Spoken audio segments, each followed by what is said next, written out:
everyone to the Town Hall meeting tonight. We are so pleased to be here in this beautiful part of our state.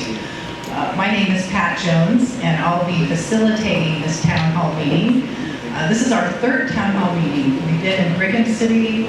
Last time we were in Salt Lake County in Kearns, and then of course we're in beautiful Richfield today, and tomorrow in St. George. So we're happy to have you here. I wanted to make sure that you knew that we are streaming this meeting live on the legislature's webpage so that everyone can have the opportunity to listen to tonight's proceedings. I want you to know that I'm an independent party to this process, and so when the time comes to offer your comments, I would very much appreciate you addressing your comments to the task force. I don't have any kind of power to change your taxes, so just be aware of that.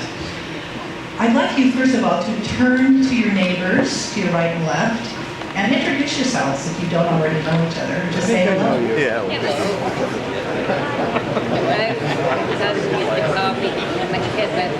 I'm sure you all know each other. How you doing? You are representing literally thousands of other people who are unable to be here or unwilling to be here tonight. So we're so grateful that you can take the time on a Friday evening, no less, to be here to talk about an issue that's important to so many of all of us. The purpose of the task force and the meetings that we will have in these town hall meetings will only be successful if, number one, the environment is civil and respectful.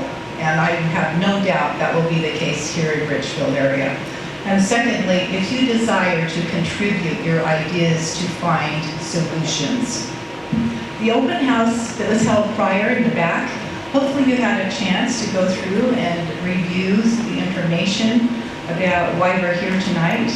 For those of you who are unable to take the time or couldn't see the open house, didn't have the time, the Tax Restructuring Task Force and Equalization Task Force, created in the last legislative session, is formed because they're looking for ideas to address the state's outdated tax structure, to get input from the public, and to seek solutions. There will be 8 town hall meetings. This is the third throughout the state.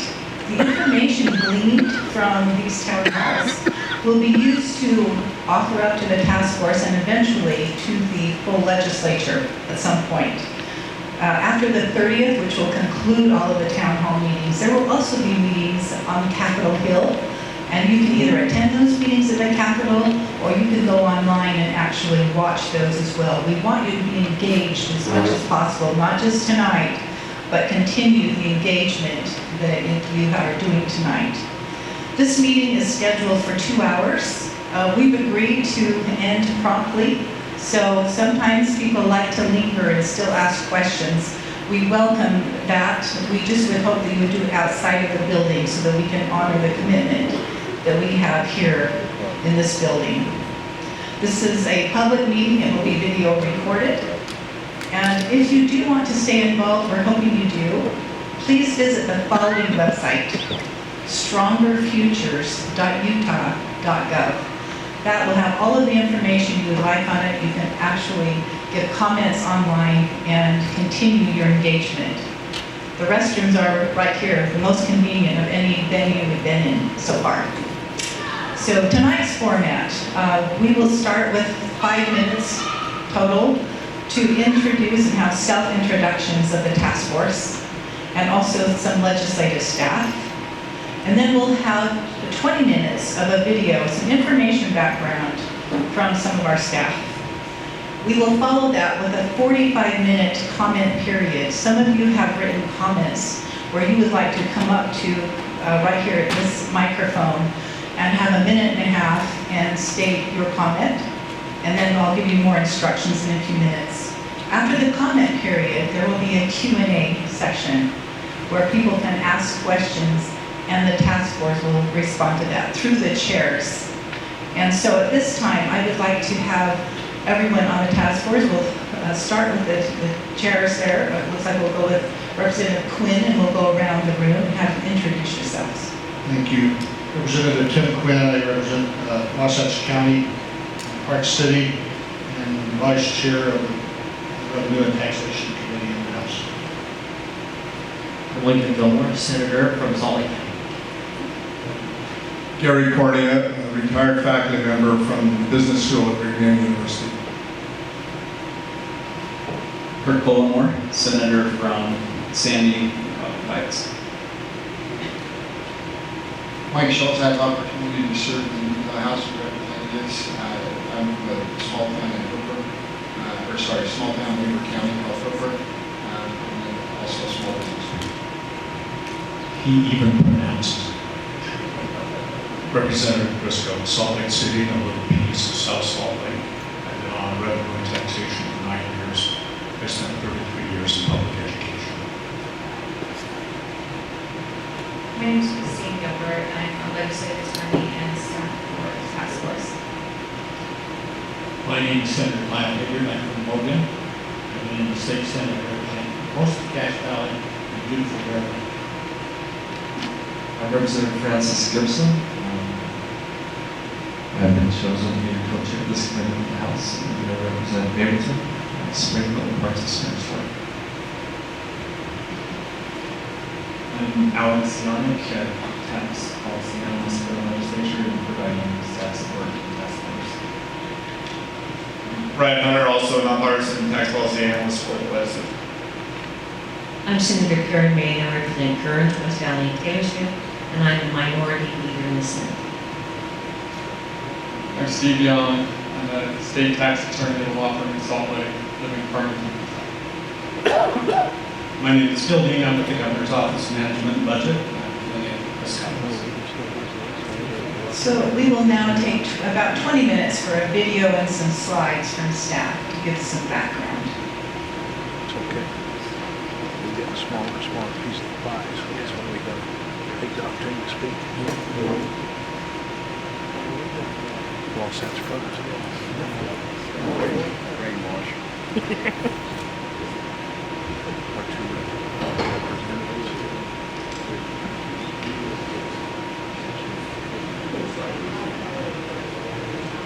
It's one of the greatest places in the U.S. to work, live, and play. We have a strong economy, low unemployment, and we're ranked as one of the best places to do business. Plus, we're first in the nation for fiscal responsibility. Utah is a safe place to raise families. We enjoy year-round access to some of the world's best outdoor recreation. We know how to get things done as a community in Utah.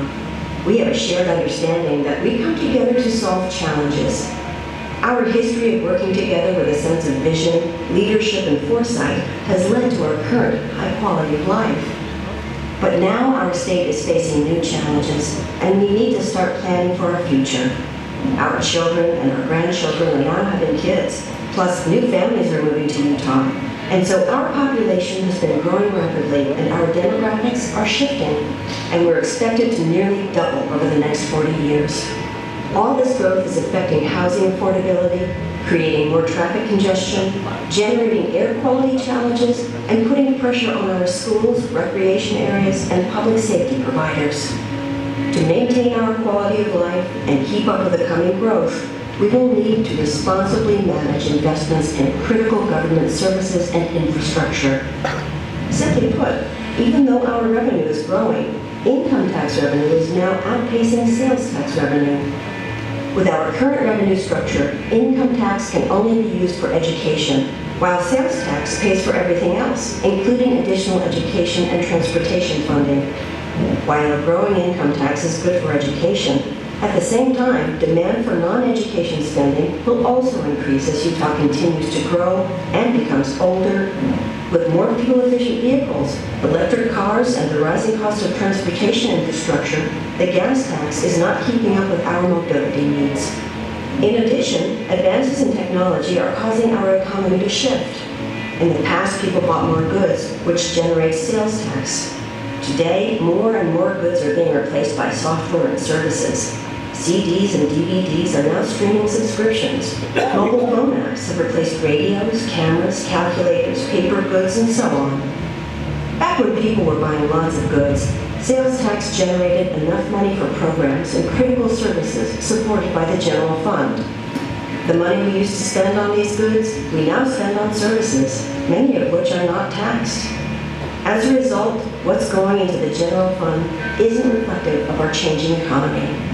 The general fund pays for critical services for our families and neighbors and makes it possible to fund our schools and roads. Therefore, we need to secure a better way to fund our futures. The ways Utah has funded the state budget in the past no longer meet today's needs. Our tax structure is outdated. What does this mean? If the state's budget were 4 pillars, each pillar would represent income in the form of taxes. Each pillar allocates funds to a very specific area of government services. In the past, this siloed structure worked fine. Today, there's an imbalance of designated money coming in and allocated money going out, causing the pillars to weaken. We're facing a growing population, a modernized economy, and an outdated tax structure. So what's being done to stabilize our future funding? In 2019, the legislature designated a task force to look for ways to address our outdated tax structure, get public input, and suggest solutions. Today, we have an opportunity to address our outdated tax structure to fit our modern economy. The Tax Restructuring and Equalization Task Force is going to use the following process. The task force has already started conducting a public engagement and listening tour. We all need to be on the same page about what kind of challenges we're facing before we make any changes or recommendations. Next, we need to make sure the challenges are correctly identified and prioritized. Once we more fully understand the issues we're facing, we'll need to consider our options. Currently, our options include adjust the existing tax rates, modify the tax base, reduce services and investments, or break down the revenue silos. Our best options will need to be analyzed and refined to optimize their effectiveness. At the end of the process, the task force will make recommendations for the best path forward. There are a variety of ways to get involved. Visit our website to get more information. See the schedule of public meetings and get the latest updates. Attend public meetings to learn more and lend your voice. We want to hear from you. If you can't attend the meetings, fill out our online comment form. Your input is valuable to the process and will inform the recommendations made to the legislature for consideration. Utah was built with a pioneer spirit of working together to solve challenges. And because we've always had the foresight to build for tomorrow, our state has always been at the forefront of economic stability. Let's continue that tradition and come together to create a stronger future.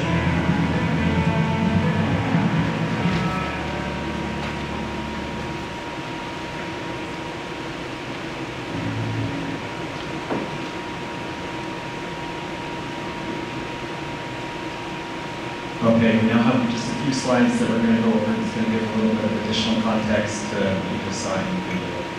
So as you can see here, this graph shows the total state revenues collected to taxes over about the last 20 years. The gray area is the sum of the 4 lines combined. You can see that, and it's measured as a percentage of the state's total economy, or the GDP. So over this time, you can see on the bottom, gas tax and other tax types have stayed relatively flat as measured against the Utah economy. The income tax has stayed flat for the most part as well. And the sales tax shown in the blue line, you can see where that has started to trend downward compared to the overall economy in the state. And that's where we're seeing some divergence between growth in the income tax and a little bit of deceleration in the growth rate in the sales tax.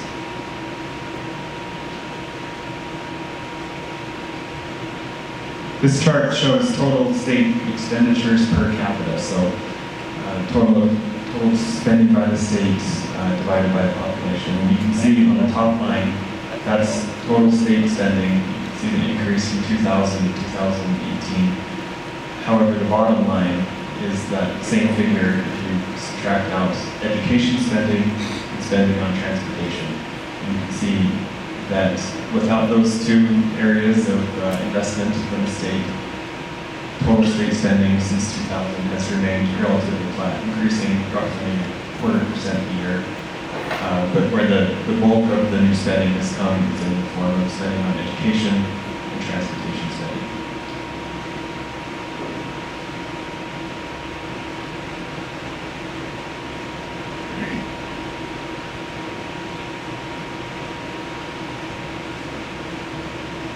So, as we've traveled around and we've heard a lot about government spending, government growing too large, different government programs, and that is a valid concern. And what I wanted to know is that as I started looking into this, how many state employees do we currently have? If you own a business, raise your hand.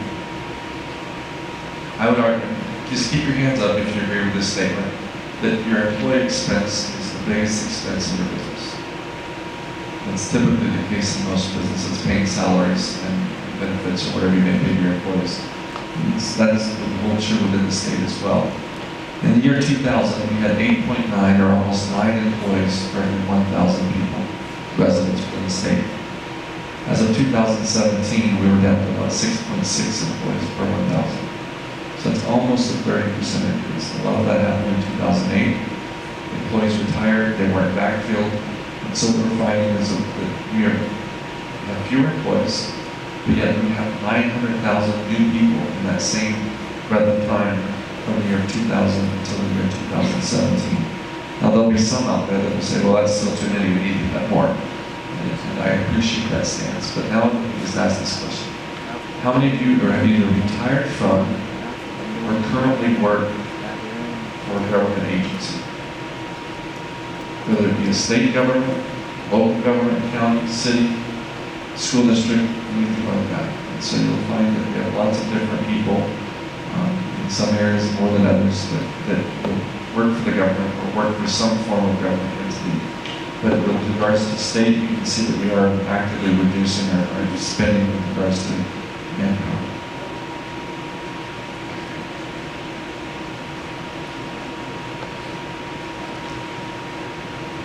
I think this diagram shows very well the challenges we have in putting together a state budget.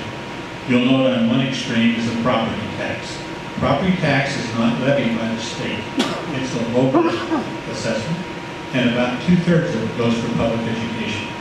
Last year, they collected about $800 million in property tax that was spent primarily to public education.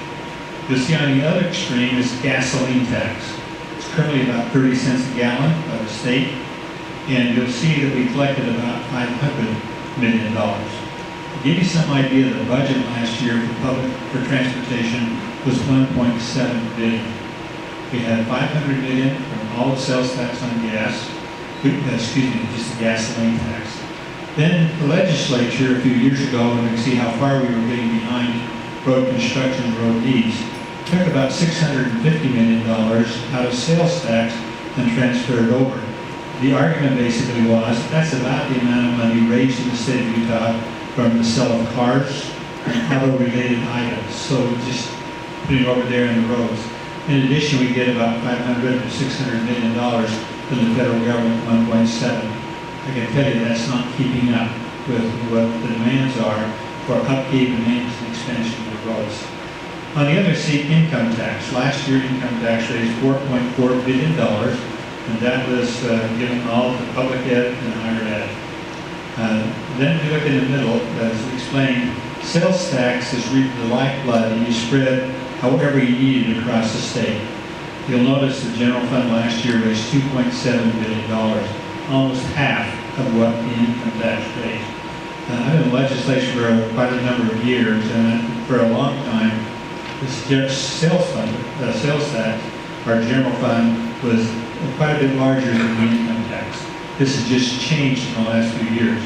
One of the things we hear is the fact that what we buy now is not subject to sales tax like it was a few years ago. There's been a dramatic change in our purchasing in that area. You'll see the general fund pays for Medicaid, general government expenses, public safety, social services, corrections, courts. All of those have to be funded out of the general fund. And then in addition, we transferred general fund money over to help education. We've also had to transfer it over to help gasoline. But the Constitution has two pillars that we cannot touch. One is the gasoline tax, and it's not been a problem because the amount we raise is substantially less than what we're spending there. But in the income tax area, the education fund under the Constitution. I think we're the only state in the union that has a constitutional provision that requires 100% of a fund, in this case, income tax, to be paid into education. That's the imbalance that has been created, and we expect it just to get worse.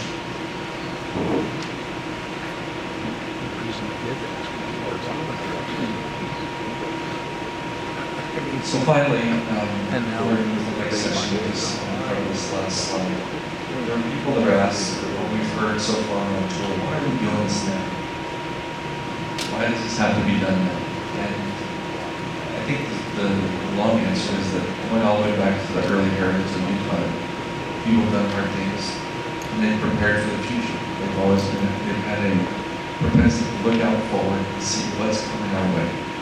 Some of the tough things that the legislature have attacked and done over the years, the Utah Compact, where the U.S. government was reluctant to address immigration.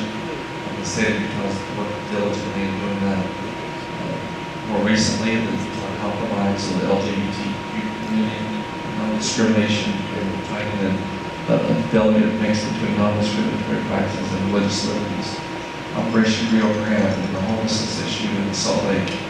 Has that been solved? No, but it's actively being pursued and worked on. It's an issue that nothing was being done with it. Justice reform. And seeing that we're able to see people transition out of jail and making sure that we're getting them the job trains that need, relocating to prison, commuter rail, I-15 rebuild, especially in Salt Lake County and Utah County.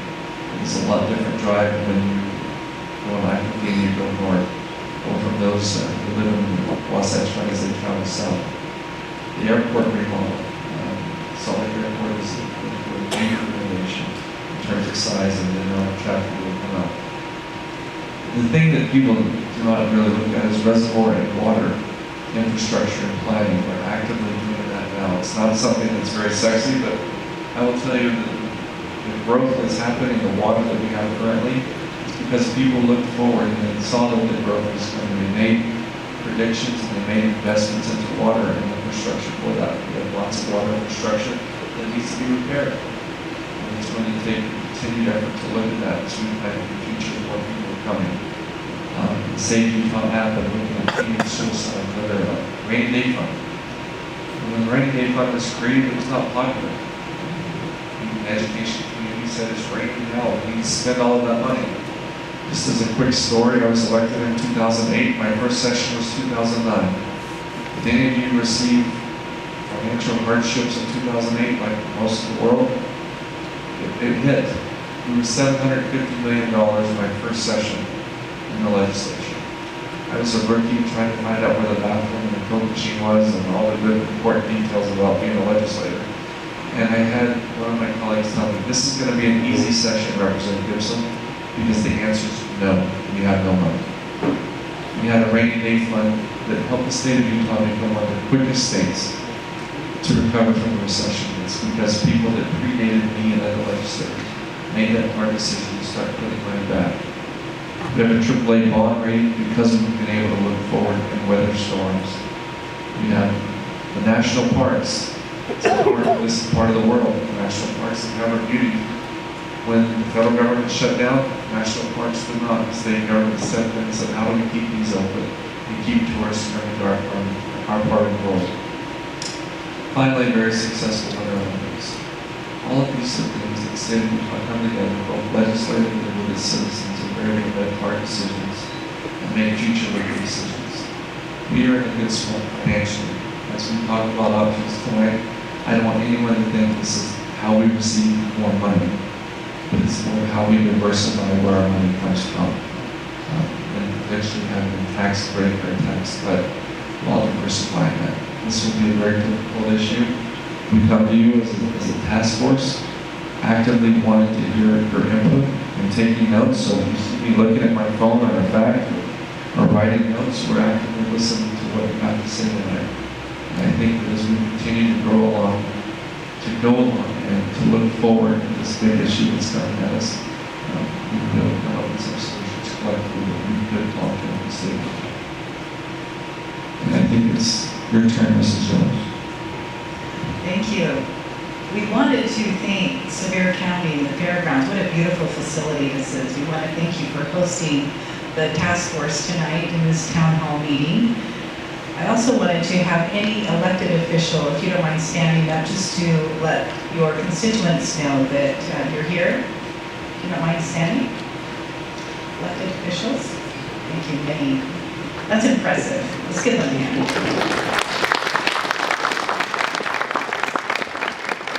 Because the intent tonight is to ensure that as many as want to make comments and ask questions, we will have the public feedback in two parts. The first part will be a public statement and comment portion. We'll take about 45 minutes on that. Several of you have signed up. I will tell you that about half the number we've had in the other town halls, so there might be a little bit more time. Chairs, if we could extend it to 2 minutes rather than a minute and a half. Will that work for you? Okay, good. So what I will do is call up the first 5, and then we'll just let you know who's on deck after that. You can have 2 minutes rather than a minute and a half. There will be a hard prompt when your time is up. In the interest of time, it's been helpful in some of the other meetings that we've had, rather than having person after person coming up and saying basically the same thing that someone else has said, and so that we don't repeat too much. What I will do is after someone makes a comment, I will ask if anyone else in the audience would have, had they had the opportunity, said basically the same thing. And so we'll have anyone who feels like they would echo what that person said, raise their hand. So I will ask for a show of hands after each of the comments. But we certainly welcome your comments here.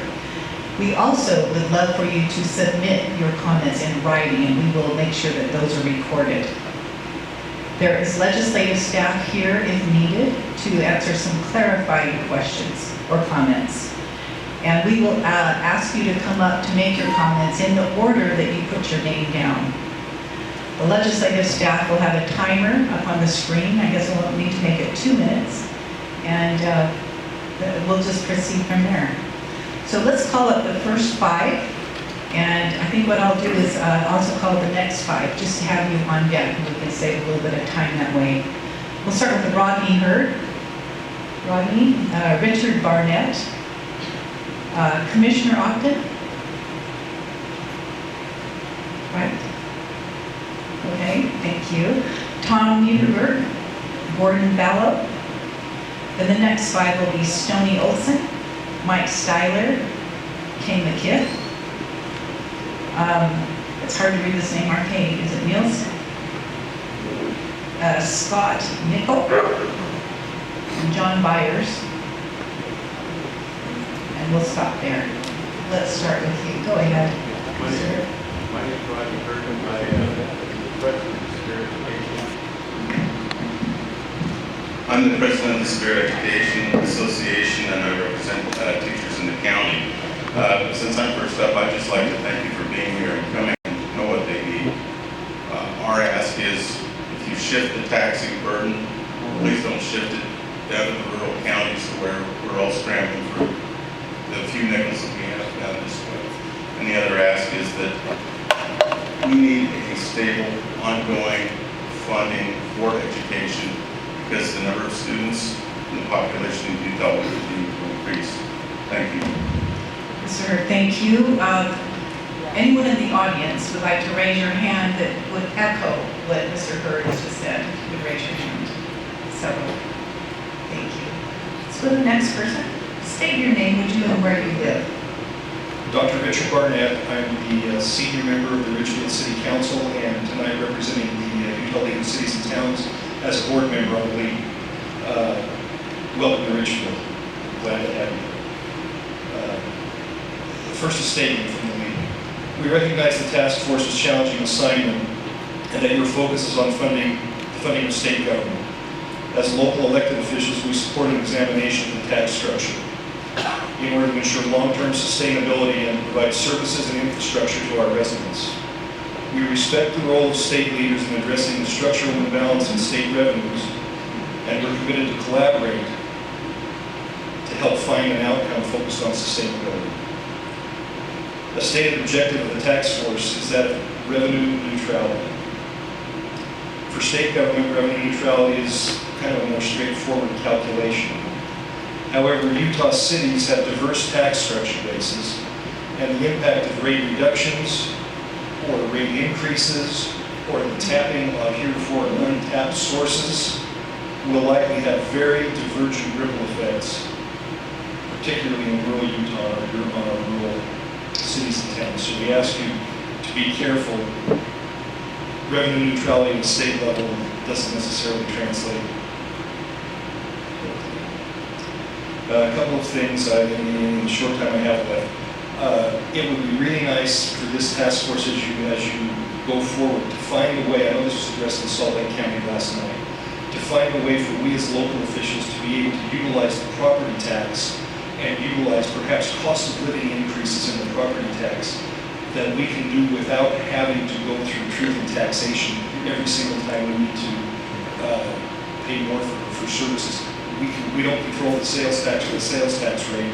That's really the only way that we have to increase our revenues. Mr. Burnett. Show of hands. Would anyone echo what has just been said? Several. Next person, if you would please introduce yourself. I'm Commissioner Tudor-Locken, and appreciate you being here to spend a little of your tax dollars down here in rural Utah. I hope that you guys will continue to come down here. You guys on the Wasatch Front, remember rural Utah is your playground. So hopefully you remember that when you are passing rules, laws, and bills up there on the Wasatch Front. One thing on the board that you had up there was your sales tax. You continue to have leakage in your sales tax. I know when you guys had Amazon come into the state of Utah, that's one thing that you put into place to see if you get revenues and sales tax from Amazon. I'd certainly encourage you guys to look at the other leakage through the other internet services that you have, and that would probably help some of the concerns and problems that you're having in that sales tax revenue. Local assessed personal property tax, I know that continues to be something that's brought up. If we use a personal property tax, the way that they're continuing to work on that, Sevier County had a loss of about $59, almost $60 million a year. In our central assessed personal property tax, we lose about $105 million a year. In total, we're about $165 million a year for our county. Basically what that is, that becomes the tax sheet that comes to the homeowners. So when you guys are looking at these things, we hope that you're looking at the impact on the rural Utah of how this is going to impact us. You know, the taxing, we wanted to do a service tax last year, and that would greatly impact us. We don't have a lot of services in rural Utah to tax. We don't have a lot of people down here with services. So anyway, keep that in mind as you're going through this process. These things that we do, I appreciate you considering rural Utah. Thank you, Commissioner. Show of hands. Raise your hand. Great. Several. Next person, if you introduce yourself and who you represent. Okay, my name is Tom Nederberg, and I represent the High Desert Uniserve, which is a part of the UEA. I work with 10 different school districts, 74 different schools, about 1,200 teachers, and 20,000 students are in this area. I've been a teacher and an educator for 40 years. I know that my paycheck for 37 of them, when I was in the public school, came from taxes. And it was a sacred kind of thing to get money from the state, to know where it came from. And so I want you to know that I know that. I feel that when we go forward in this taxing discussion, that we lay a groundwork of some important things. One, that it needs to be a safe and secure way of raising money. that it needs to be sustainable, and that it needs to be able to grow at the same time, that it's not stuck at one level, but that it can grow. And then what's in it for me? Utah's always had a vision, I think, for doing things differently. An example of that is the WPU that was implemented 50, 60 years ago that provided an equitable education for many people. I would like to see our tax system be done in the same way. We have that vision for the future, that we realize that we represent many different groups of people, and that we have to have that vision for everyone regardless of their zip code. Again, 40 years as an educator, I work and represent teachers, but I know that the bottom line is our students and our children, and that's what our tax structure should consider, is the next generations that are coming after us so that they have adequate services. Mr. Netterberg, show of hands. There are many that would echo that. Next person, please introduce. My name is Gordon Ballou, and I'm representing the volunteers.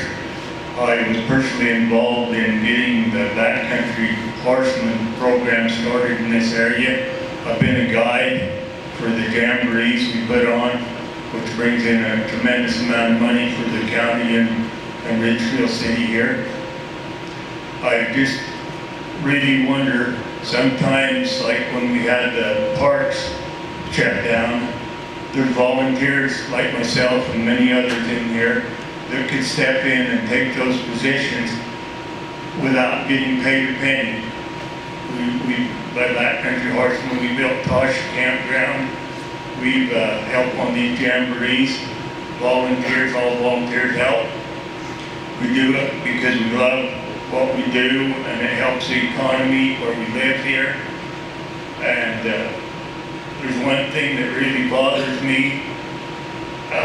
I don't know why we have to continue with these forest fires like we're having right now with all the pollution.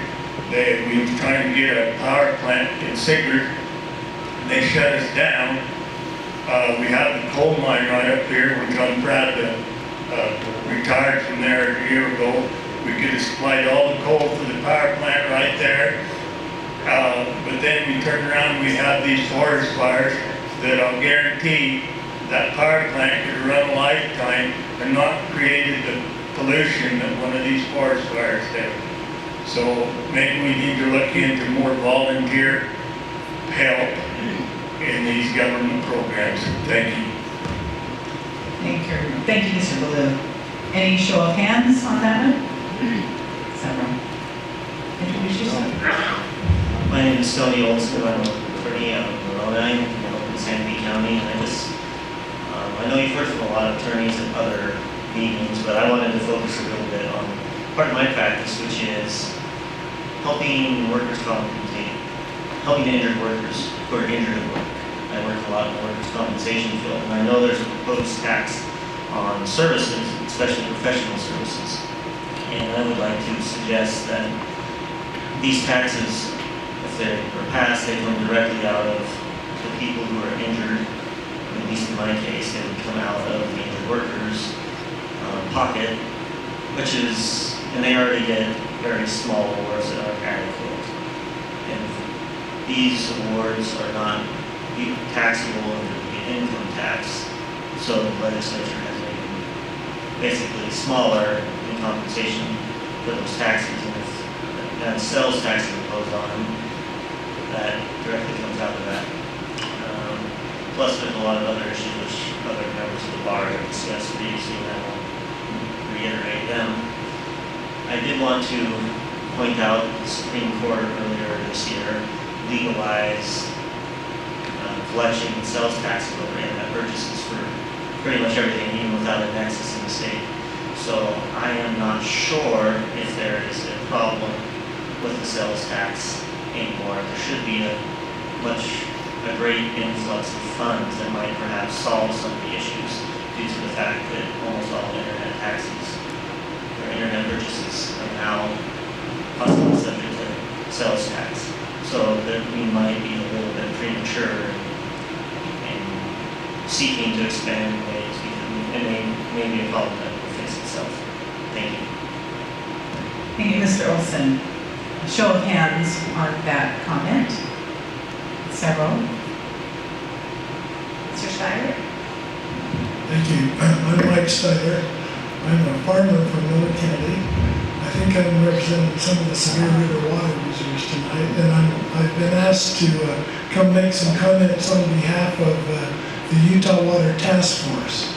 As Representative Gibson said earlier, water is usually not a sexy subject, but it caught our attention, all the water users, all the irrigators, the municipalities, all the water providers earlier in the year when we heard the concept that there may be a tax on water.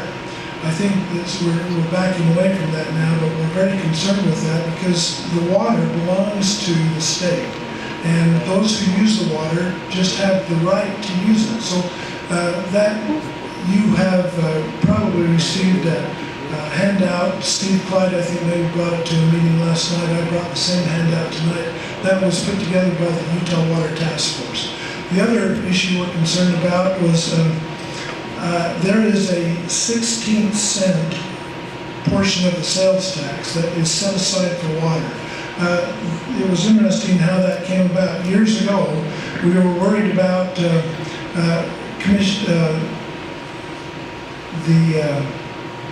executive director of the Department of Natural Resources was Ted Stewart, and he came to the legislature and he said, we're getting beat up over sensitive species and we're worried that there are going to be new listed species. We need a source of funds to fight these listings. So Representative Tom Hatch at the responding to Speaker Mel Brown proposed a tax on water. And that didn't go very far, especially after Byron Harward amended it to tax on irrigation water. Well, this 16th cent has taken the place of that, and it's doing a very adequate job in taking care of water needs around the state. We'd implore you to not take away that 16th cent that is dedicated to water. Thank you. Show of hands. Thank you, Mr. Steiler. Any hands on that committee? Next person, if you'd introduce yourself.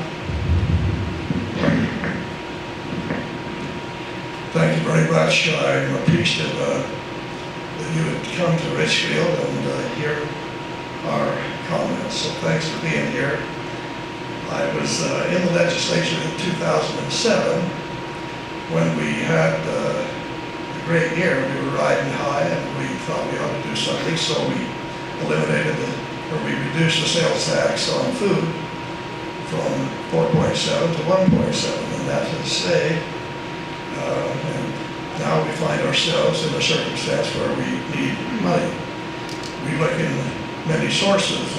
I think we ought to consider reversing what we did in 2007 because we eliminated what is probably the single most dependable source of revenue, and it's spread throughout the total society.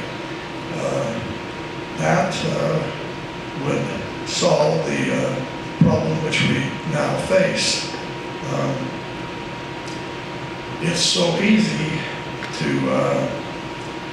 not foresee the future that we make those mistakes, but I think if we were to reinstate the same rate so merchants don't have to go through their whole inventory and decide this is a 1.7 tax, this is a 4.7, it's just all the same. And then we would solve the current problem as well as lay a foundation for consistency in the future. I encourage you to consider that as an option. Thank you, Representative McKibb. Anyone else want to raise your hand on that one? That you would say the same thing? Many people there. Thank you. Would you state your name, please? I'm Scott Nicol, and I've been accused sometimes of being pretty glass moving forward, so I'll be great. Thank you for being here. I'm a CPA, certified public accountant, and also a funeral director, served 12 years on the school board, so I relate to a lot of what's been discussed here tonight. think it's time we propose joining the sales tax and the income tax and require that. We realize that it requires us an amendment to the Constitution, but I think it's time to do that. Having worked with the school system, I know that the teachers have a powerful enough influence that the legislature will not dare not give the schools what they need to educate our students properly.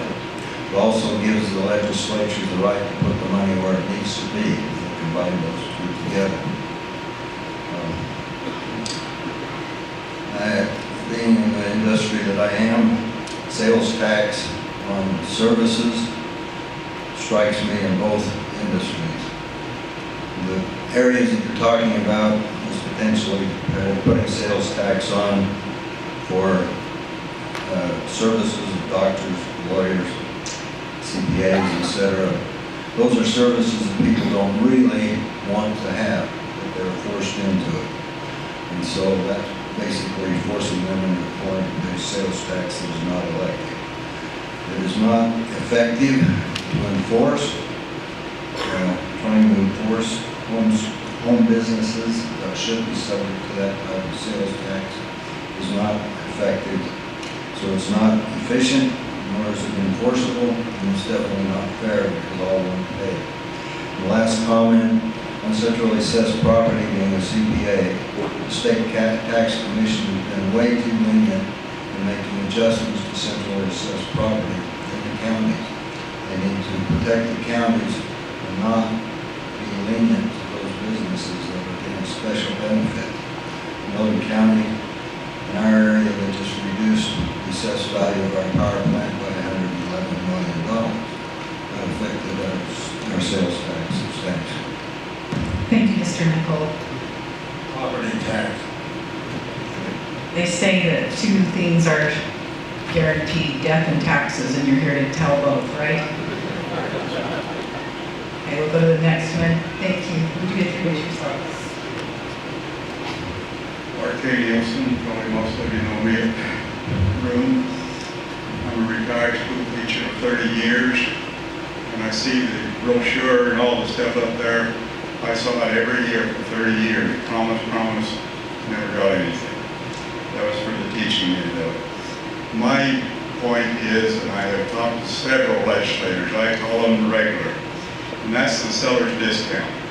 Seller's discount is the taxes that you and I pay every time we buy something, and the legislators give a little bit of it back to the merchants as an incentive, which is $50 million a year, which is about $500 million a decade.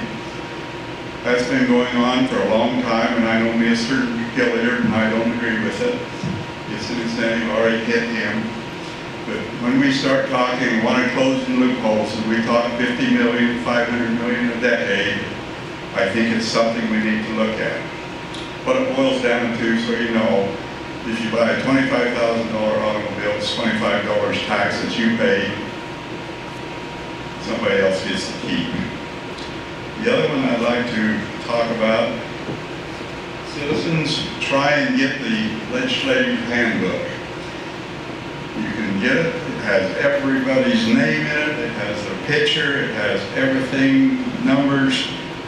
Call it regular, it's the only way you can hopefully pound the hammer to get some attention done. Most of the time you'll fail, but you will get your point across. The second one, or the last one, is please this year don't do as many bills as you did last year and boast that you've done 500 bills. That figures out at 12.77 bills must be passed every day from the day you start your session. Doesn't happen. So I look at it and who's in charge? Is it the lobbyist or just who is in charge? Virtually, I don't believe you can read 500 bills and understand it and make a logical vote every year. Thank you. Would you mind stating your name again? I'm not sure we heard it. Yeah, you just have to RK. RK. Thank you, RK. Show of hands that would have said something similar if they had come up here. Thank you very much. And then John Byers. Hello, I'm John Byers. I'm the general manager of the South Dakota Coal Mine in Salina Canyon. And the husband of a school teacher, so my comments are twofold. I'm concerned about increases in services taxes on the already burdened business. Increases in services tax will increase costs and reduce the ability of mine reserves and reduce mine. This has a dual impact for me and the South Dakota Mine. The South Dakota Mine provides over $40 million in state and federal taxes. We also employ over 500 people at the mine, and we also contract over 300 truck drivers from Sevier County. Between the trucking companies and the mine, we provide 1/3 of the property tax base in Sevier County. We provide, from the mine alone, about $150 million in payroll benefits. These people live and work in rural Utah. They spend money in rural Utah, and any impact of the mine impacts jobs in rural Utah. I'm concerned about how it impacts our jobs and the people who live and do business in Sevier County. I'm also concerned about the impact of the education funds and how that changes to impact our children and the teachers. I also want to ensure that we protect the educators and the quality of our children's education and safety. Thank you, Mr. Byers. Show of hands. Let me read through the rest of the names. If you would come up here in order, that would be helpful. Up next is David Tubbs, Dean Draper, Kim Pickett, Dan Bruce, Christy Bale, Megan Musto, Kevin Mortensen, and then if she chooses to, Sharon Torgerson. My name is David Tubbs. I'm a Garfield County Commissioner, but I also am the County Director for Ruby's Inn outside Bryce Canyon National Park. Just a couple things from the county side. Property tax is a concern for us. We don't have a lot of revenue sources, being a small county. Our real property tax is only about $600,000. The county portion, that'll run our county for about 2 weeks. So we really rely on sales tax, transient room tax, and those kind of taxes to really sustain us. So the property tax, even though it may seem small in some of the bigger counties, that's a crucial component for our budgets. Food tax, I agree with Senator Kith. We have a lot of tourists. We have about 3 million tourists a year come Bryce Canyon. They have no idea the difference between food tax, sales tax. Just do one sales tax rate. We've been through an audit, and yeah, how do you identify thousands of items?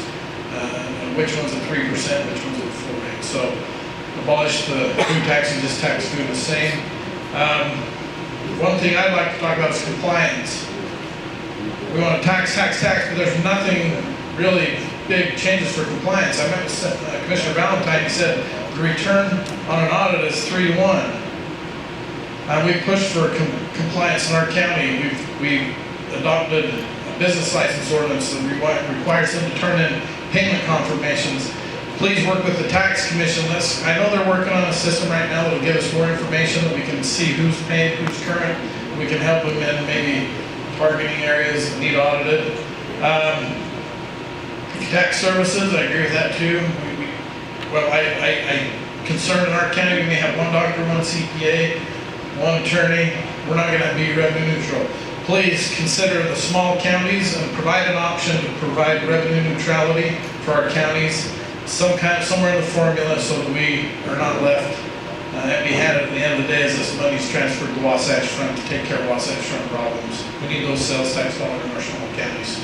Thank you. Thank you, Mr. Tubbs. Show of hands. Oh, that was a lot. Several people. Thank you. Introduce. Dean Draper, Miller County Commissioner. There are 3,500 jobs approximately in central Utah and 6 counties that are slated to disappear in about 5 years. They're all tied to the Intermountain Power Plant. One of the great things that the state of Utah does wrong is leave money on the table. Centrally assessed is not properly administered. It was brought up before. There are concessions given to these people, enormous corporations that can pay their fair share. And instead, you're letting the 12,000 people in my county and the other few thousand in the other 5 counties carry that burden for them. Rule 16 needs to be completely rewritten. It says fair market value, and then it defines fair market value in conflict with the state constitution. So it's not administered fairly. We walk in with our hands behind our back when we go to collect taxes. In looking at personal tangible property and the tax base that you're going to do with that, that would be removed in previous discussions that we've heard. That would take away from my county, it bankrupt my county. A one-time purchase for somebody, and then there's no fee in lieu of property taxes, no nothing. It just leaves us stranded. The problems of the Wasatch Front are not ours. Our tax base is sales tax and property tax. They are the same for our people. Services go in the national parks. They don't go in my county. People go to the store and they buy their food. It's something that needs to be watched out for. I got 3 seconds left. I don't know what a tax silo is. And I'm really glad that you guys are predominantly rural on this board. Mr. Draper. Show of hands.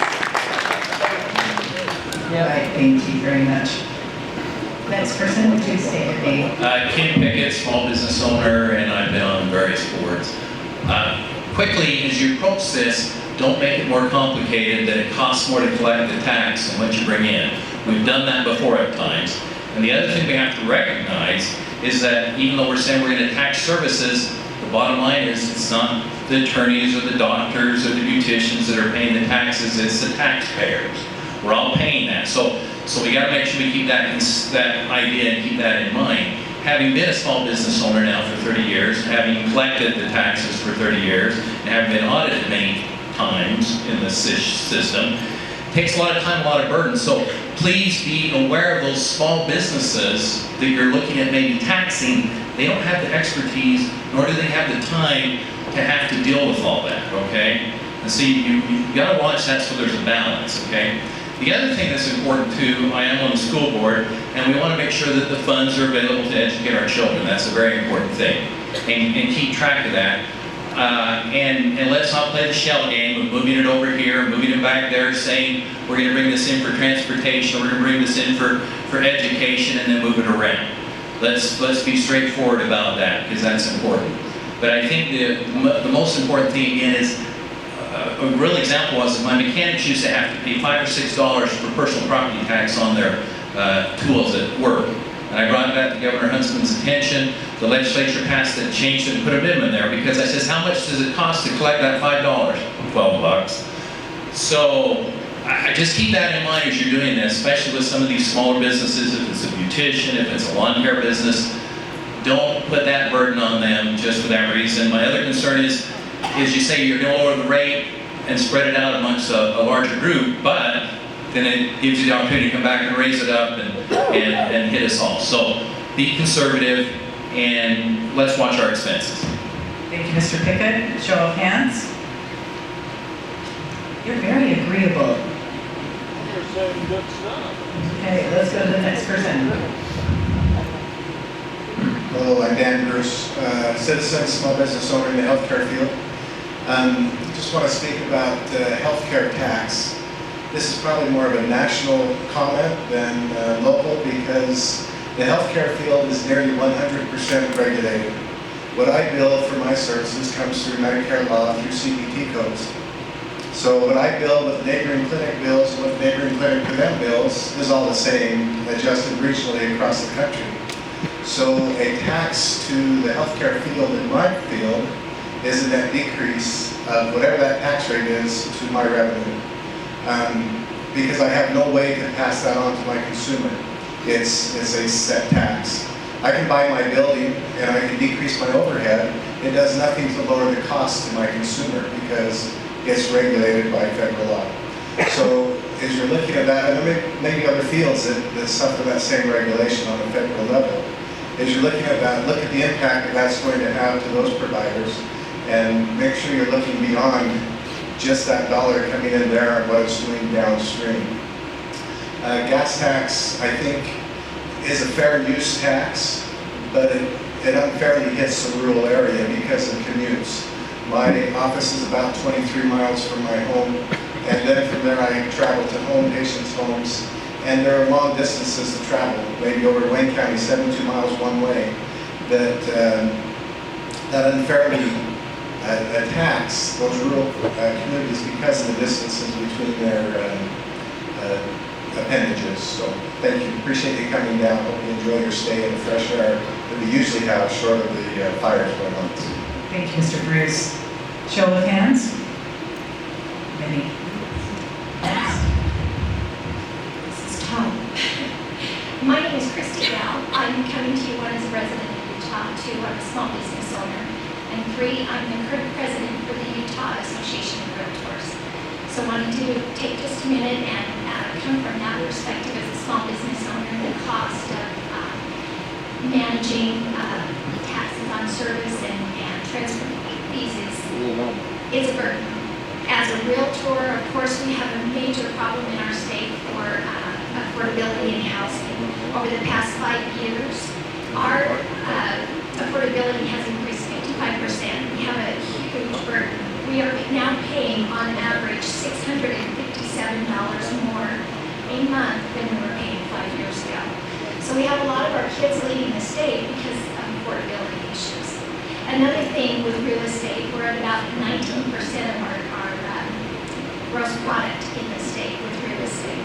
So an impact fee or a transfer fee or fees on services would have a huge burden on housing affordability. Another thing, though, is that we certainly want to come from a place of a solution. One would be tax on food. That you talk about broadening the base, certainly we all have to eat, and that would be fair across the state, even in times, economic downturns. That's still going to generate, what you want to call it, revenue for the state through the tax on food. And third, a solution would be, you've heard this before, but something like they do in Idaho, where they have a line item on the tax return, so every tax filer pays, say, $150. We know that there's a surplus in education, but it's servicing that. So with that, give them a tax credit from your income tax, and it's a wash. Thank you. Thank you, Ms. Bale. Show of hands. State your name.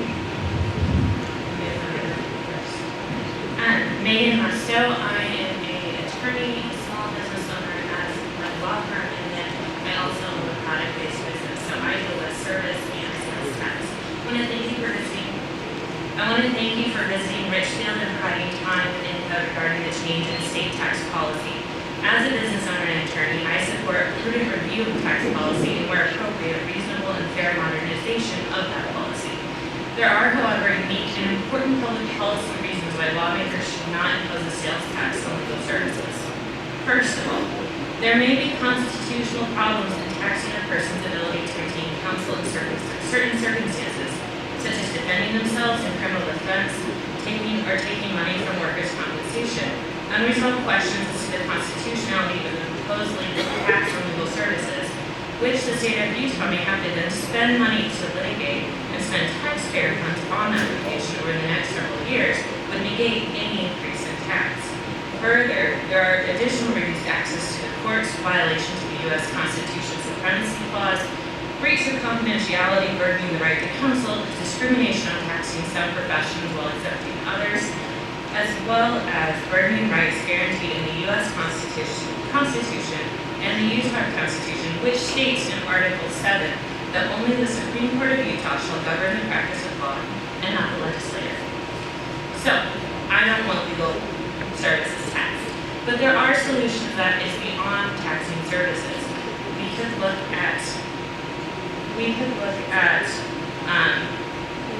restructuring allocation of income tax.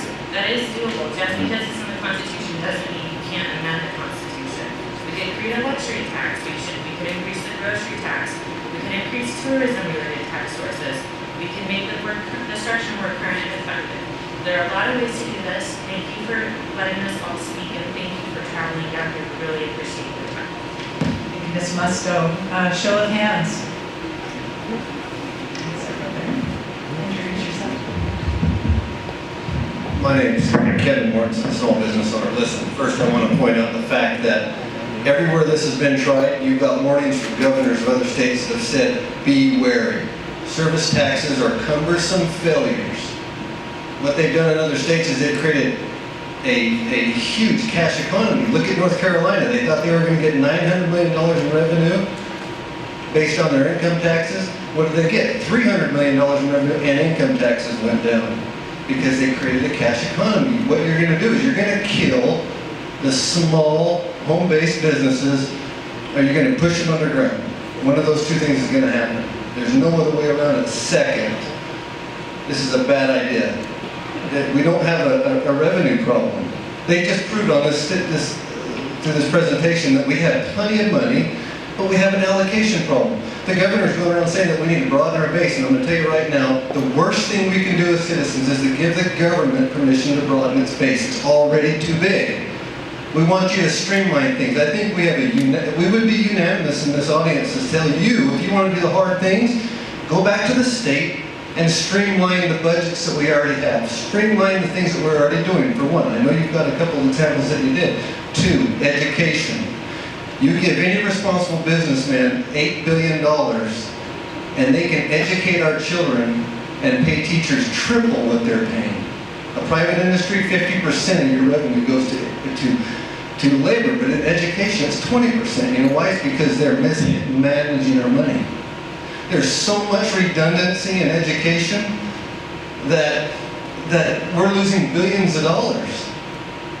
We've got to take away some of those restrictions, change the state constitution, get the allocation levels right, give the legislature complete control of every penny that comes in and let them spend it where they need to spend it.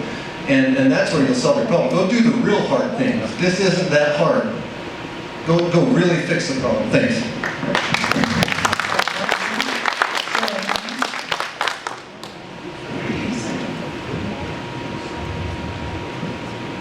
Hi, my name is Sharon Torgerson. I'm the Wayne County Assessor and the current Vice President of the Assessors Association. But I mainly wanted to just visit with you and tell you thank you for coming down, for giving us, as rural areas and rural counties, a voice. We appreciate your time and we appreciate your attention to detail. Mainly wanted to visit about the fact that any changes that you make affect the local level. I know that you know that, obviously, but it does affect the local tax base. Mainly I'm concerned about the centrally assessed. That does provide a huge amount of revenue for some rural counties. In Millard County, it provides approximately 65% of their total property value, which is absolutely huge. And in Wayne County, it is not nearly that much. Any change in valuation has an impact on the overall tax base. So my office has the duty of administering the tangible personal property tax. And that's a tax that generally is hated by most small businesses because of the workload. However, it's huge. Those people are the ones that are in business. They're the ones that are making money. And any tax shift that changes from that, the same amount of tax has to be collected, basically. So there is going to be a tax shift, and that burden will fall on the individual instead of on the business owner. I believe that any reduction means that your local residents will pick up an additional burden. And I I know that as far as the personal property goes, it's very important. And our office tries very hard to administer it so that if people have questions, they're welcome to come always, and we can either help them fill out the form. I know that we're smaller, but we're certainly willing to do that and make it easier. Thank you, Ms. Torgerson. Show of hands on that one. Several.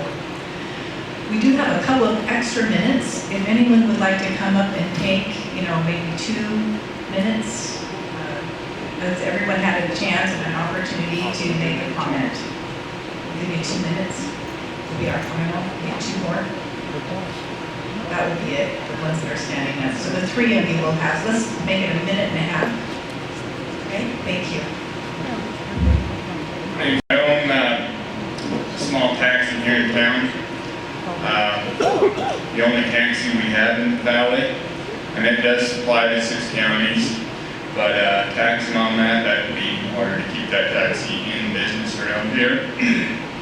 And I think it's poor management on what we need to start servicing this sales tax on it, because there's other ways of making money. Let's fix the broken food stamp prices that we got people here living off the government, off the food stamps. There's a lot of fraud going on. Let's look into finding out who's on it, who needs to be on it. But that's about what I have to say. But maybe call Dave Ramsey. Maybe he can help us out. Just a thought. Now that one is at first. We have not heard that one before. But thank you, Mr. Nelson. Show of hands on that one. Would you say your name? Joanne Christensen from Marai. I've been a recent small business owner and just a regular good old citizen. Basically, I'd just like to put my opinion out there to agree with some of the things that have been said. Mr. McKibb's comments about the sales tax and when that was changed by the legislature, I really agree with that. I don't remember a lot of details about that when that happened, but I remember asking myself, wait, what? and why is this amount go to this item, and how do I know what I still don't know which amount is for what when I look at my receipt coming out of Costco or Sam's Club. I'm just confused. We all eat. It's just so basic. So I guess if you can be a fan of sales tax, I guess I'm a fan of sales tax on food, because it's just, we all eat.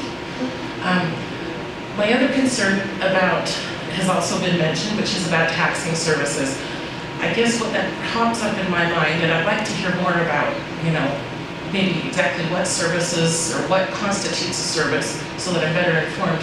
But I can just see a lot of these people with a home-based business or a beauty shop in their home, they don't have the time. They're not running that business making tons of money and having lots of extra time to figure out the regulation and how to file taxes and how to do that right. And as a former small business owner, I know that takes some time. I think it would push a lot of small business underground or just end it all together. And that would be very sad, particularly in our rural area, because those businesses are very important in our communities. Thank you. Ms. Christensen, show of hands. Thank you. And finally, good evening. My name is Jonathan Alvey. My dad owns Alvey Lumber. We have a lumber and hardware store here. A couple of them, one in Sanpete County, one here in Sevier County. We also build trusses. But I think for me tonight, the main thing, I've followed this proposition, the 441 or whatever it is, because we also offer services, build decks, do different things like that. So the tax, that's going to affect us along with the people in the community. And the two things that I've made notes of tonight, the two words that I think are the most important are the words fair and the words burden. I think those two things are what we need to think about. Is it really fair for me to get taxed on a regular basis, but then just because the state wants to bring in more huge businesses, Amazon or whatever, they give them a 10-year tax break or something. I don't think that's fair at all. I think that's bullshit. I think that's what that is. But I think if businesses don't want to come into our community or our state, it's because something sucks and we need to fix it. And that's where the word fair comes in for me. You know, I mean, yeah, I'm okay with some services being taxed. You know, I'm okay if, yeah, I gotta say, yeah, I'll build you a deck, it's $2,500 plus tax. That's okay. But I don't wanna have to have that person be taxed multiple times, like taxed on the material, taxed on, you know, when I buy the material, or taxed when they pay for the material, like that, it's like a taxing pendulum. I can't remember what the word they use. Pyramid, exactly, thank you. Yeah, so the bottom line is fairness and burden. And we don't want the burden to spread out and the fairness not to spread out. That's my Thank you, Mr. Albee. Show of hands.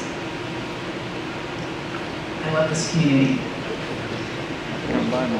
Thank you, those were very thoughtful comments. What we will do now is go to the Q&A portion of the discussion here in the public hearing.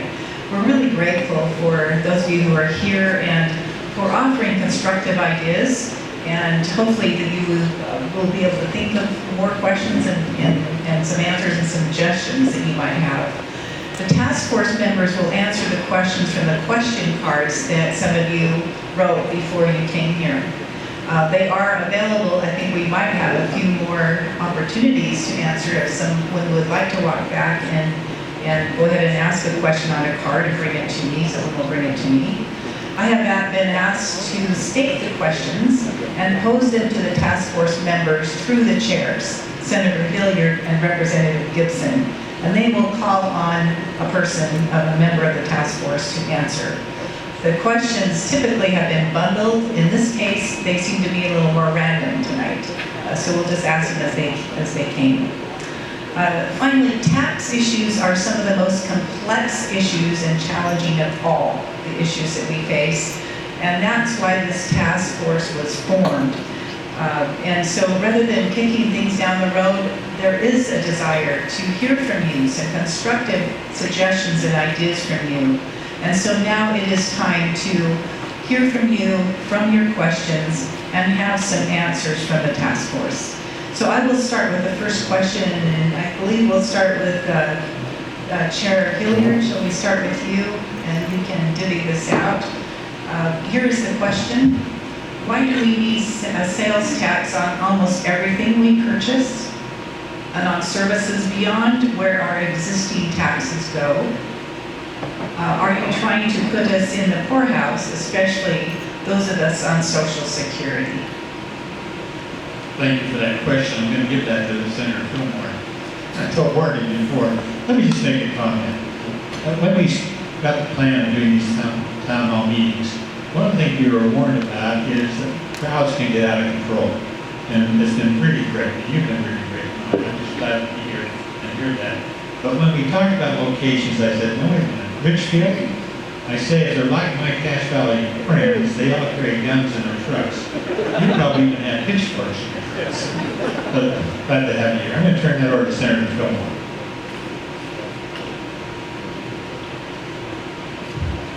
Thank you. It's good to be back in Sevier County. Many years ago, my in-laws lived in Sevier, just off the road here.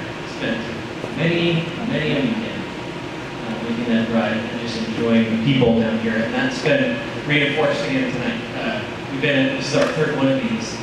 I'd say so far we mostly hear from the audience that comes, thank you for coming, don't tax me, right? And here, as I've been making my notes and making my tallies and counts, I think we heard a lot more from you in terms of, why do you think about this? And try this. And I really appreciate your efforts to try to help us think about other topics. So thank you for that. The question here, I think, was why do we need to tax more things? and we don't need to. There's no proposal on the table to do that. But let me just try to outline a principle for you of what we're trying to do. We're trying to make Utah's tax system more fair so that it hits all taxpayers fairly equitably, right? And one of our recent speakers just spoke about that, right? Why do I pay the full tax and the favored industries and the favored companies get special treatment? We're trying to eliminate that kind of special treatment so that taxes hit everybody more equitably. And one way to do that is by broadening the sales tax base.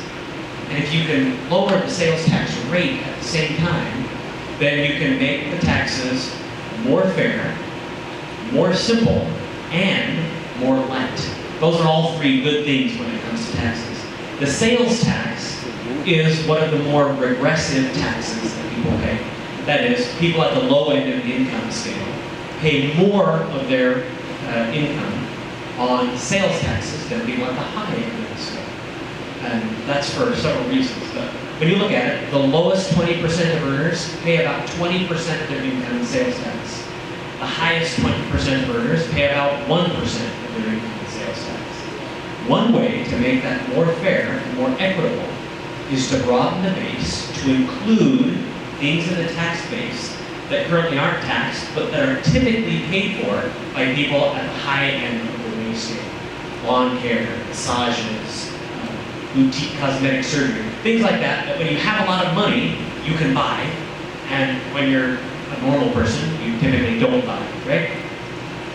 In that way, we can make the sales tax, the overall tax structure in Utah, more fair, more simple, more equitable, and more light on everyone, and reducing the regressivity. I don't know that that's where the task force will end up, but I think those are some principles that we're trying to keep in mind as we move forward. Can we raise our hand? Yeah, can we say something about that? We don't agree. Yeah, I disagree. Can I say something? But with that logic, you have to be rich as a small business We're in the Q&A owner. portion, and I'm going to follow I get the it. cards. If you'd like to fill out a card, I'd be happy to ask the question if you'd like to go back there. Let's go to the next question. How will you ensure that counties of the 4th, 5th, and 6th classes will be revenue neutral?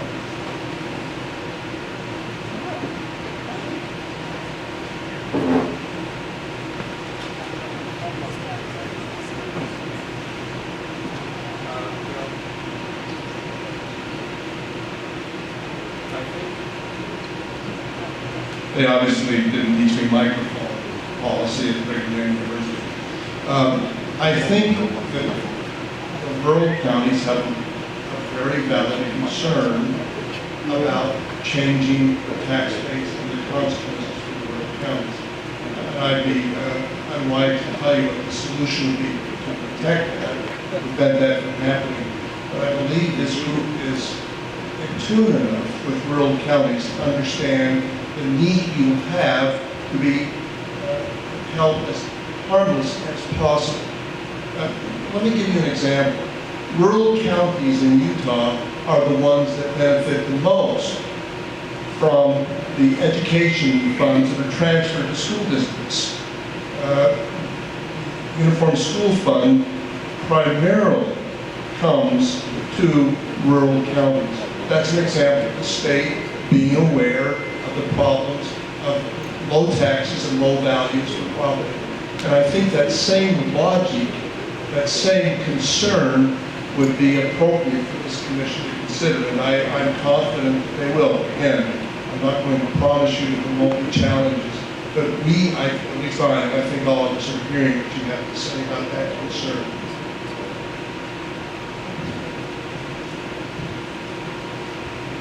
I think there was a gentleman trying to see if I can see his face. He said, I appreciate all the rural legislators that are up here, or something to that effect. Would the rural legislators in the audience please stand up? People who represent rural areas. So there are 2 on the committee, and there are 3 in your community. And Senator Okerlund was the majority leader in the Senate. I see Representative Albright, Representative Owens. Anything that we Representative McKiff, former Representative campus here, and so we have rural legislators that serve with us. I would just like to tell you that their voices don't go unheard. We have a rural caucus every Friday, which many of your county commissioners attend. There is a real presence on the Hill every single week, every single day in Washington sessions. I don't want you to think that your voices aren't heard. Very good. There's a point later in this meeting where we'll be asked, Senator Hilliard always asks each of us, what did you learn tonight? It's very clear that tax policy that may work in the Wausau's front is very different from how it may be applied and how it works in northern Utah. So I want to say that very clearly, that your voices will be heard in the city as well. Let's go to the next question. How will this help and hurt local small community family-owned businesses? And there's a second part to it. Why don't you go ahead and answer that one, and then I'll ask the second part. How will this help or hurt local small community family-owned businesses? Thank you. I'm Steve Young, and I'm a small town Idaho boy. I grew up in Richfield, Idaho. Went off to law school at the University of Utah and ended up sticking around, but a lot of my family still lives there. So I feel a lot of the things very deeply that I've heard here tonight. I appreciate your perspective. And the small business owners are especially affected in rural areas and all over the state by some of these tax policies, and we get that. I was very interested to hear about the tangible personal property perspectives from some of you folks tonight, because we always hear small businesses always want to get rid of tangible personal property tax, but pretty much everything we heard here tonight was, no, that's going to be an enormous shift. Let's think twice before we go down that road, and that's helpful. That's significant and something we certainly need to take into account. In terms of the sales tax on services, I know there's been a lot of discussion about that, but small businesses are significantly hurt by sales taxes on services because that creates significant tax pyramiding and compounding problems for those small businesses. If you have to suddenly go out and start paying sales tax whenever you hire an accountant or whenever you hire any professional or any service provider for your business, that's an additional cost of you doing business and eats right into your bottom line. And we certainly understand that, we get that, and I appreciate the comments that are made here tonight about that, and we're going to do everything we can to try to create a tax policy that does not decrease economic activity in our state. We want to foster a good economy. Utah's been known for taking tax positions and policies that create healthy economic activity. We want that, and we're going to do what we can as a matter of tax policy to generate economic activity, not to make it worse. Let's go to the second part of that, online sales with both national and international sales. Or will it target ISP or internet service providers with state surcharge added taxes?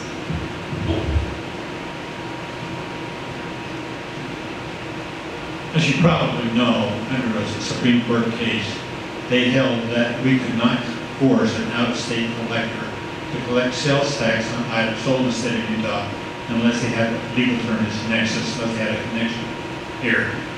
So you understand the law. I owe sales tax when I buy something. We have our merchants who collect it for me and send it to the state.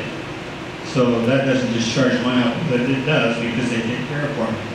So when I buy something out of state and they don't collect the sales tax, I still have a legal obligation to pay that sales tax. And how we try to collect that in the state of Utah on your income tax return, there's a box you can check.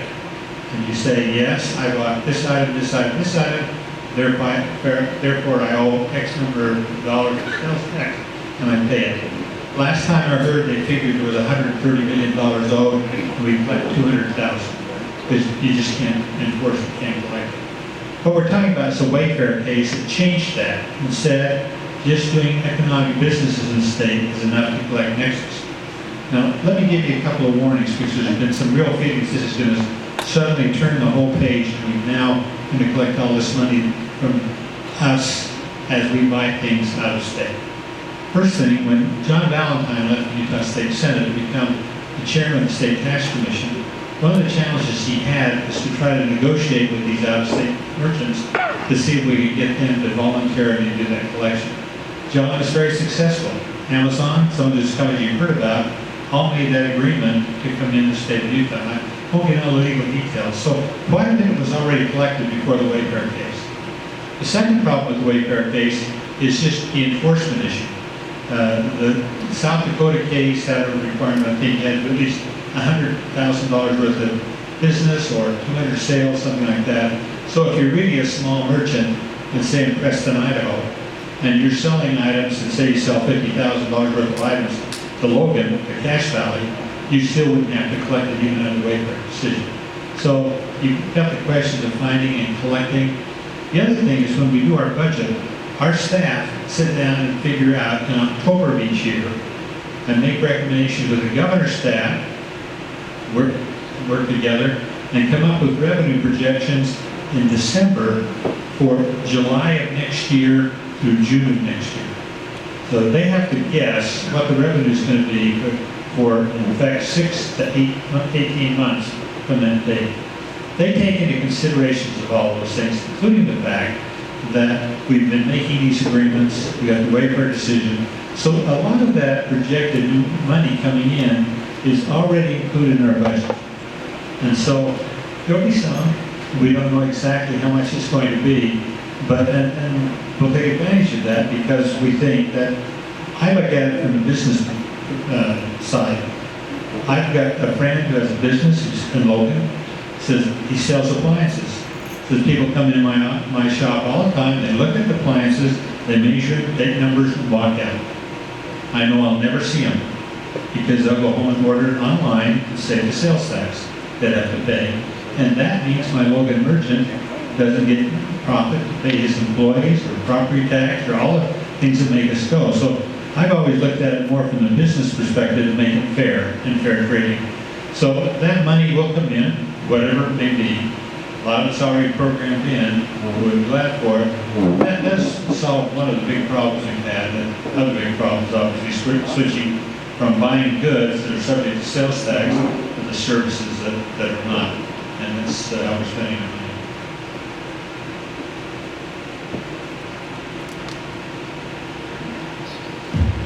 The next question deals with the ultimate price of homes if there are taxes on services. Specifically, the question is how much is a home going to cost if you pay service tax on the plumber, the painter, the electrician, etc.?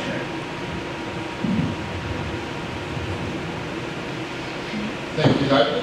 One small business that I own is actually a home building company, and so that was something that we paid particular attention to make sure that it didn't increase the price of housing.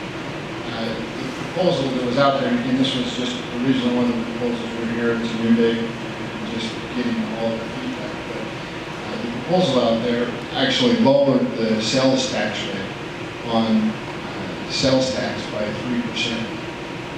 And so roughly 3%. And so even though we were paying a rock price, and that's what we talked about, the rate was lower than it would have been sales tax on. And so that's how that was adjusted. And so, and at the end of the day, I think this is one thing that people forget, is that there was a net tax cut associated with the proposal that was talked about. In fact, every time that it was discussed, most of the time that it was discussed, anywhere from $75 million tax cut to a $225 million tax cut. And so the government was actually taking in less money. The state government was actually proposing to take in less money than what it had in the current year. And so I think that's one thing that a lot of times people forget. On the housing in particular, the bill that was originally discussed, and I think even going forward, discussions would be to try to make things revenue neutral, if not less money. The next question has 4 parts to it, but it sounds like we can combine 2 and 2. Why not cut the budget? When you're on a fixed budget, how can we keep paying when it's not there?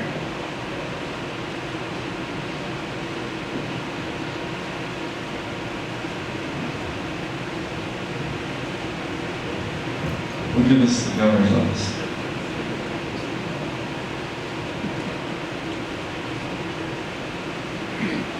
I think two things I want to respond to.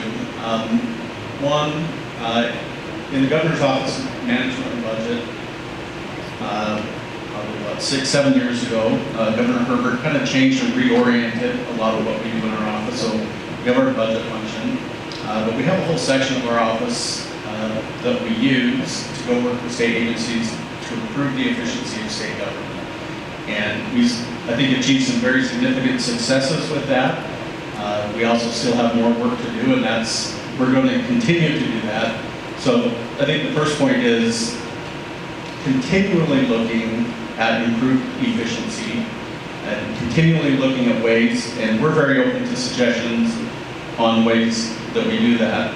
I think the second point that we need to think about is just, that is an option, right? We can just stop doing things that we're doing now. You look at some of the areas, what I've found as I talk with people is, like, the good taxes are the taxes that somebody else pays, and the good services are the ones I receive, right? And we all want lower taxes and higher services, or at least the services that we're used to, and sometimes we don't even think about those services that we're receiving until they go away, right? And until we don't have the government service, until we don't have the roads. You know, we're running into problems with roads, and especially as I understand it in rural areas, the state just did not have money to keep maintaining roads. And when that happens, there are very real impacts to that. So I think again, that's an option. It should be on the table for discussion, but we also understand that there may be some very real world impacts to that that may impact us in ways that maybe we weren't planning on as part of that discussion. The second piece of the question, why is education a black hole, never enough money? And the second part of that, change the Constitution on allocating the money. So it's an education question.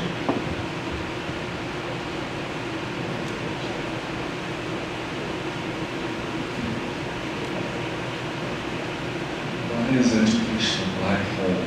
That came from your answer to the question. I don't want to describe education as a black hole, but I will tell you, it's in my experience in life, the biggest areas of where I've found the biggest areas we find savings, areas of waste or government, healthcare. I work in healthcare, and education tend to be the areas that cost the most money, that cost society the most money. Are there efficiencies that need to be in education? There are. I'll say this though, where else in the country can you find a 30 or 31-year-old mother family with 3 or 4 kids? Utah. We have lots of kids. Our families are big. I'm not apologetic about it. But one of the things that concerns me is the notion that we continue to hear from certain groups is that we are the lowest funded per pupil in the nation. Lowest? Okay, I'll go back and say, where do you find family sizes at the age that we have? We're also one of the youngest states in the nation. We have the highest population of kids from 19 years to birth, largest in the country. Why is that? Can't answer that question, but it's the fact. However, if you look at our total budget, we are also we are the top 3 in the total amount of money that we spend on our budget, or that we allocate toward education. So think about that. Here's a pie. The biggest piece of the pie in our whole budget goes towards education. The second biggest piece of that is Medicaid. Medicaid is quickly eclipsing what we spend